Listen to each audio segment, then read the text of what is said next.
Panda Python, calculating what percentage of values are true and false out of total and Boolean column. Hello, I have a Boolean value with true and false. When I run a value underscore counts like this, I receive the following. Is there a way to calculate what percent of the total is true and what percent is false? Something like this.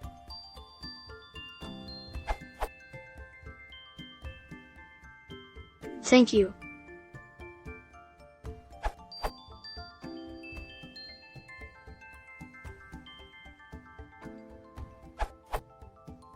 You can do with.